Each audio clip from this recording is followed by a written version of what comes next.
Assalamualaikum warahmatullahi wabarakatuh. Salam sejahtera bagi kita semua. Kepada yang terhormat Profesor Diah Yuli Setiarini DRA MSI selaku dosen pengampu mata kuliah komunikasi pemasaran serta teman-teman kelas B yang saya hormati. Terima kasih atas waktu yang telah diberikan kepada saya dan kelompok untuk mempresentasikan materi kami yang berjudul support media. Semoga presentasi ini dapat menambah wawasan kita semua. Sebelum memulai presentasi, izinkan saya dan kelompok memperkenalkan diri terlebih dahulu. Sebelumnya perkenalkan, nama saya Sabrina Wayu Afrilia dengan NIM akhir 1038 dan rekan saya Farinda Safadia Safitri dengan NIM akhir 1050. Perkenalkan, nama saya Kadis Nova Iwardani dengan akhir NIM 1053. Selanjutnya, perkenalkan, nama saya Krisna Dewantara dengan NIM akhir 1054. Saya Anggun Dwi Julianti dengan NIM 240810201056. Untuk materi pertama yaitu fondasi support media. Jadi menurut Robin Blackman dalam buku Komunikasi Pemasaran Terpadu Strategi Kreatif dari Ide sampai Pelaksanaan tahun 2018, support media adalah fondasi utama strategi komunikasi pemasaran terpadu yang berfungsi menguatkan pesan dari media besar mungkin seperti televisi, majalah, dan koran. Jadi Robin Blackman menjelaskan support media bukan media utama yang bertugas menceritakan sejarah panjang merek atau membangun kesadaran dari nol, melainkan hal pengingat cepat dan pemicu pembedaan langsung. Jadi ia menyebut media jenis ini sebagai kendaraan pendukung yang fokus pada 3 peran: pengingat, penguatan pesan, dan ajakan bertindak seketika. Jadi fondasi support media dalam komunikasi pemasaran merupakan dasar yang sangat penting dalam menentukan keberhasilan suatu kegiatan promosi. Support media tidak hanya sekedar alat untuk menyampaikan pesan, tetapi juga menjadi jembatan antara perusahaan dengan konsumen.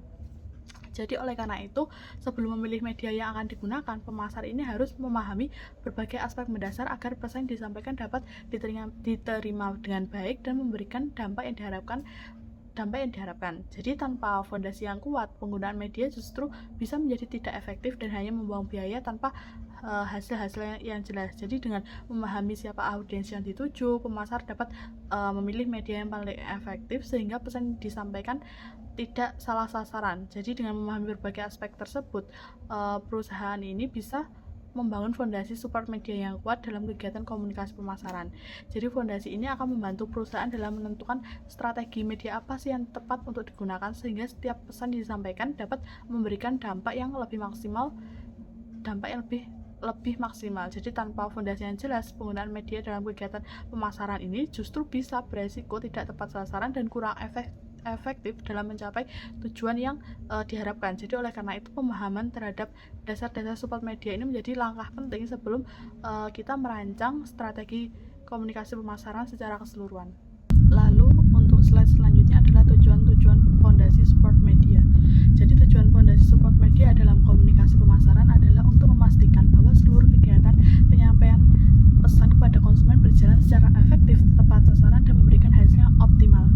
Berikut ada tujuan-tujuan utama fondasi support media. Yang pertama yaitu menentukan media yang tepat. Jadi fondasi support media ini bertujuan untuk membantu perusahaan dalam memilih media yang paling sesuai dengan target audiens perusahaan tersebut. Jadi setiap konsumen ini memiliki kebiasaan dan preferensi yang berbeda dalam mengakses informasi, sehingga pemilihan media tidak bisa dilakukan secara sembarangan. Yang kedua ada meningkatkan efektivitas komunikasi pemasaran. Tujuan lainnya memastikan bahwa komunikasi pemasaran ini bisa berjalan secara efektif dan tidak sia-sia.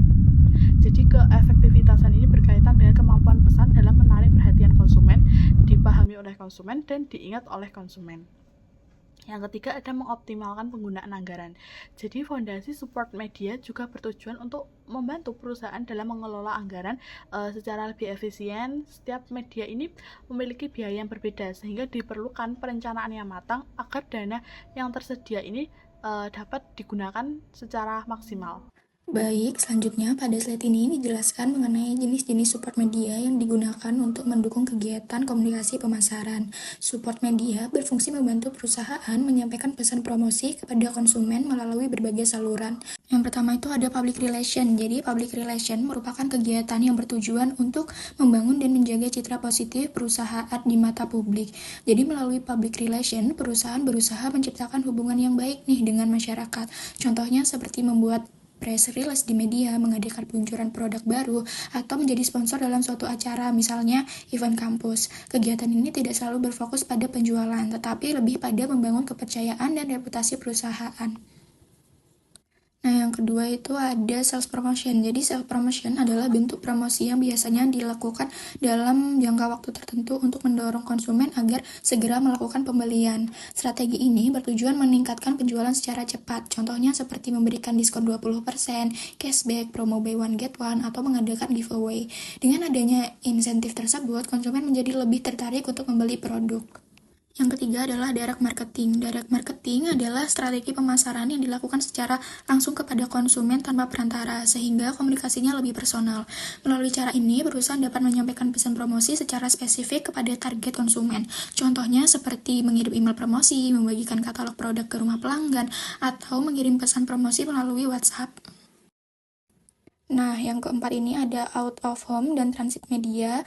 Media ini merupakan media promosi yang ditempatkan di luar ruangan dan biasanya dapat dilihat oleh banyak orang yang sedang beraktivitas di luar rumah. Tujuannya adalah meningkatkan kesadaran masyarakat terhadap suatu produk atau merek. Contohnya seperti billboard di jalan raya, iklan yang ditempel di bis, atau poster yang dipasang di halte. Nah, yang kelima ada internet dan sosial media. Media ini memanfaatkan teknologi digital dan platform media sosial untuk menjangkau konsumen secara lebih luas dan interaktif. Melalui media ini, perusahaan dapat berkomunikasi langsung dengan audiens serta mendapatkan respon secara cepat. Contohnya seperti menggunakan Instagram Ads, membuat kampanye pemasaran di TikTok, atau memanfaatkan website resmi perusahaan sebagai media informasi publik. Yang keenam ada mobile marketing. Mobile marketing adalah strategi promosi yang dilakukan melalui perangkat smartphone. Karena saat ini hampir semua orang menggunakan ponsel, media ini menjadi sangat efektif untuk menjangkau konsumen secara langsung. Contohnya seperti SMS promosi, notifikasi dari aplikasi, atau penggunaan QR Code yang dipindai konsumen untuk mendapatkan promosi atau diskon. Nah, yang ketujuh, alternatif media. Alternatif media merupakan media promosi yang tidak biasa atau bersifat kreatif sehingga dapat menarik perhatian konsumen. Media ini biasanya digunakan untuk memberikan pengalaman yang berbeda bagi konsumen. Contohnya seperti iklan pada kemasan kopi, branding pada troli supermarket, atau mural promosi yang dibuat di trotoar. Pada bagian ini, saya akan membahas tentang strategi kreatif dan copywriting dalam Integrated Marketing Communication atau IMC.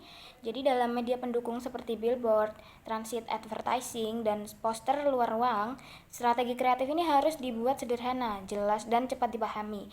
Nah, hal ini karena audiens biasanya melihat media tersebut hanya dalam waktu yang sangat singkat, bahkan seringkali sambil bergerak, misalnya saat berkendara atau berjalan. Oleh karena itu, pesan yang disampaikan ini harus langsung ke inti dengan visual yang dominan dan struktur komunikasi yang ringkas, sehingga audiens ini dapat menangkap pesan hanya dalam beberapa detik. Menurut Robin Blackman, strategi kreatif dalam IMC itu tidak hanya soal tampilan yang menarik, tetapi harus terintegrasi dengan tujuan bisnis dan positioning merek. Artinya, creative execution harus mampu menyampaikan satu manfaat utama produk secara jelas dan efektif kepada target audiens. Nah, karena pada media luar ruang, audiens ini tidak punya waktu untuk membaca pesan yang panjang, maka fokus pada satu pesan inti ini menjadi kunci agar komunikasi itu tetap kuat dan mudah diingat. Lanjut pada slide ini, saya akan menjelaskan beberapa prinsip utama dalam strategi kreatif dan copywriting, khususnya untuk media luar ruang seperti billboard atau transit advertising. Nah, prinsip yang pertama adalah the rule of seven, artinya headline sebaliknya tidak lebih dari 7 kata. Hal ini karena audiens biasanya hanya memiliki waktu sekitar 3-5 detik untuk melihat pesan. Jika kalimat terlalu panjang, kemungkinan besar pesan tidak akan terbaca sepenuhnya. Jadi copywriting ini harus diringkas, padat, dan langsung ke inti pesan. Untuk prinsip yang kedua yaitu point of focus. Nah, dalam media luar ruang sebaliknya hanya ada satu elemen visual utama yang menjadi pusat perhatian, misalnya produk, logo, atau gambar utama gitu. Nah, fokus visual ini membuat audiens memahami pesan secara cepat dan juga meningkatkan brand recall, karena otak manusia ini cenderung memproses gambar lebih cepat daripada teks. Untuk yang ketiga yaitu tipografi. Nah, jenis huruf yang digunakan sebaiknya itu sederhana, tebal, dan mudah dibaca dari jarak jauh seperti font sans serif. Nah, font yang terlalu dekoratif atau tipis itu justru bisa membuat pesan sulit dibaca, terutama ketika audiens sedang bergerak. Untuk prinsip yang terakhir yaitu kontras atau kontras warna. Nah, perbedaan warna yang jelas antara teks dan latar belakang ini akan membuat pesan lebih mudah dilihat dan dibaca dengan cepat. Jadi dalam media luar ruang, warna ini tidak hanya berfungsi untuk estetika, tetapi juga untuk menarik perhatian dan memperjelas pesan. Nah, dengan menerapkan keempat prinsip ini, pesan komunikasi pada media luar ruang ini dapat lebih efektif, mudah dipahami, dan mudah diingat oleh audiens. Selanjutnya kita akan membahas tentang analisa keuntungan dan hambatan. Jadi implementasi support media dalam kerangka Integrated Marketing Communication atau AMC itu menawarkan dinamika komunikasi yang lumayan unik, di mana kekuatan utamanya terletak pada kemampuan jangkauan iklan seperti support media, frekuensi yang luar biasa di ruang publik. Media ini mencakup billboard, iklan, transit, hingga media luar ruang digital atau DOOH. Untuk memahami efektivitasnya, ada beberapa analisa tentang tingkat keuntungan dan hambatan. Di antaranya analisa keuntungan. Yang pertama ada pencapaian frekuensi yang tinggi. Jadi perusahaan itu biasanya menempatkan iklan di tempat yang ramai masyarakat. Ini berfungsi agar saat masyarakat melewati tempat tersebut, mereka akan sering melihat iklan tersebut dan memiliki intrinsik tersendiri terhadap iklan produk atau jasa, yang membuat mereka mencari informasi lebih dalam atau tertarik pada iklan atau produk atau jasa tersebut. Yang kedua ada fleksibilitas geografis yang strategis. Jadi perusahaan itu biasanya dapat menempatkan iklan di tempat yang terkait pada iklan tersebut. Contohnya, perusahaan dapat menempatkan iklan makanan cepat saji atau iklan restoran 500 meter setelah keluar dari tol. Perusahaan memiliki asumsi bahwa saat pengemudi atau pengguna jalan tol melewati tol tersebut, mereka akan merasa lapar dan singgah di tempat tersebut. Yang ketiga ada efisiensi biaya. Perbandingan dari biaya yang dikeluarkan dan tingkat keefektifan serta efisiensi iklan fisik seperti billboard atau papan dibandingkan dengan iklan digital sangat berbeda jauh. Lebih murah iklan digital. Konsumen atau audiens juga merasa bahwa iklan digital tidak monoton dikarenakan telah berubah era dari iklan fisik kepada iklan digital. Yang keempat ada dampak visual yang dominan. Perusahaan juga harus mempertimbangkan bagaimana memberikan warna yang cukup menarik agar dapat mempengaruhi psikologis audiens. Dan yang terakhir ada memicu pembelian impulsif. Iklan juga dapat memberikan pandangan kepada konsumen agar mereka dapat tertarik atau membeli kembali suatu produk karena mereka seperti diingatkan oleh perusahaan tersebut bahwa mereka masih memiliki keinginan untuk membeli produk tersebut. Selanjutnya ada analisis hambatan. Yang pertama ada keterbatasan pesan. Ini merupakan salah satu hambatan terbesar karena biasanya iklan itu hanya memiliki waktu 3-5 detik untuk dilihat oleh pengguna jalan atau pengemudi. Jadi perusahaan itu harus memiliki cara atau metode agar bagaimana mereka dapat menyampaikan detail dari produk mereka atau apa sih yang membuat produk mereka menarik kepada konsumen dengan jeda waktu yang sangat singkat tersebut. Yang kedua ada pemborosan jangkauan. Produk digital atau iklan juga memiliki salah satu hambatan. Contohnya tingkat segmentasi yang tidak selalu sama. Perbandingan antara mereka yang tertarik kepada iklan tersebut tidaklah selalu sama di tempat-tempat tertentu yang dapat memberikan pemborosan biaya. Yang ketiga ada resiko polusi visual dan kejenuhan. Di tempat yang cukup padat seperti Jakarta, orang-orang audiens pasti akan merasa bahwa iklan yang muncul adalah iklan yang itu-itu saja. Mereka merasa jenuh terhadap iklan. Jadi bagaimana kita harus membuat sebuah perbedaan agar iklan kita terlihat lebih menarik. Dan yang keempat ada masalah pengukuran efektivitas. Sama seperti sebelumnya, tingkat efektivitas yang diberikan kepada iklan tidak selalu memiliki tingkat segmentasi yang sama. Dikarenakan tingkat prioritas setiap orang itu berbeda. Dan yang terakhir ada kerentanan terhadap faktor eksternal. Iklan juga dapat mudah dirusak seperti terkena vandalisme atau terkena panas dari matahari serta hujan. Hal ini tentu mengakibatkan meningkatnya biaya yang dikeluarkan. Pada bagian ini, saya akan membahas mengenai integrasi dengan media lain dalam komunikasi pemasaran terpadu. Dalam praktik pemasaran saat ini, penggunaan satu media saja itu sudah tidak cukup untuk menjangkau konsumen secara efektif. Dan hal ini tuh disebabkan oleh perkembangan teknologi, munculnya berbagai platform digital, serta perubahan perilaku audiens dalam mengakses informasi.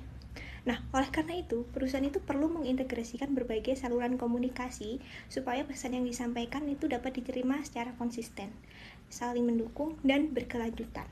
Integrasi ini tuh tidak hanya berarti menggunakan banyak media, tetapi juga memastikan bahwa setiap media saling terhubung dan menyampaikan pesan yang selaras. Dan dalam konteks ini, terdapat dua aspek penting dalam integrasi media, yaitu ada cross-promotion dan konsisten. Nah, yang pertama itu ada cross-promotion. Cross-promotion ini adalah strategi yang menghubungkan satu media dengan media lainnya untuk memperluas jangkauan pesan, serta meningkatkan keterlibatan audiensnya. Nah, dalam konsep IMC, setiap media itu tidak berdiri sendiri, melainkan dirancang untuk saling melengkapi dalam mencapai tujuan komunikasi. Nah, sebagai contoh, media luar ruang seperti billboard, poster, atau transit advertising memiliki keunggulan dalam menarik perhatian dan menjangkau audiens dalam jumlah besar. Namun, media ini tuh memiliki keterbatasan dalam menyampaikan informasi secara mendalam karena ruang pesan yang terbatas dan waktu paparan yang singkat. Nah, untuk mengatasi keterbatasan tersebut, media luar ruang itu biasanya diintegrasikan dengan media digital melalui beberapa cara, yaitu antara lain, yang pertama itu ada penyertaan QR Code pada billboard atau poster. QR Code ini tuh memungkinkan audiens memindainya untuk mengakses informasi tambahan melalui website atau landing page khusus. Nah, yang kedua itu ada pencantuman akun media sosial seperti Instagram atau TikTok. Dengan cara ini, audiens itu dapat mengikuti akun brand dan berinteraksi lebih lanjut melalui komentar, like, atau berbagi konten. Ketiga itu ada penggunaan hashtag kampanye. Hashtag ini tuh berfungsi menghubungkan komunikasi offline dengan percakapan di media sosial, sehingga audiensnya itu dapat mencari dan melihat berbagai konten yang berkaitan dengan kampanye tersebut.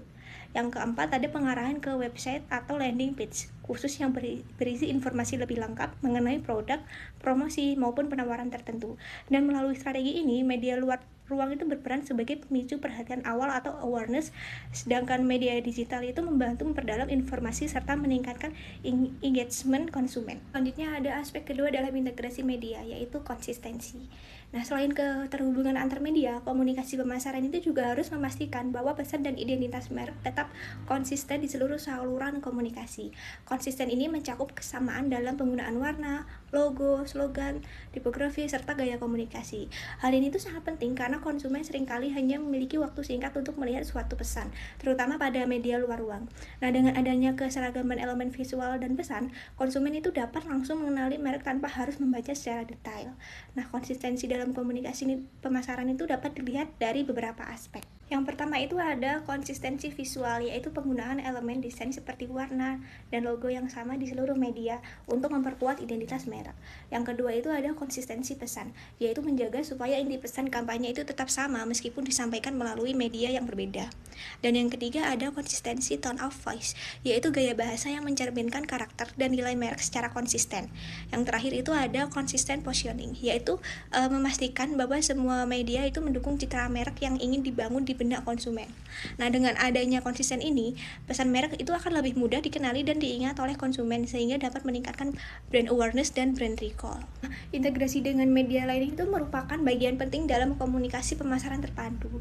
Melalui strategi cross promotion, berbagai media itu dapat saling terhubung untuk memperluas jangkauan pesan dan meningkatkan interaksi dengan konsumen.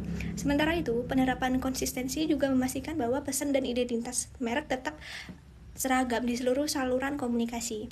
Nah, dengan menggabungkan kedua strategi tersebut, perusahaan itu pastinya akan dapat menciptakan komunikasi pemasaran yang lebih efektif, terkoordinasi, dan mudah diingat oleh konsumen.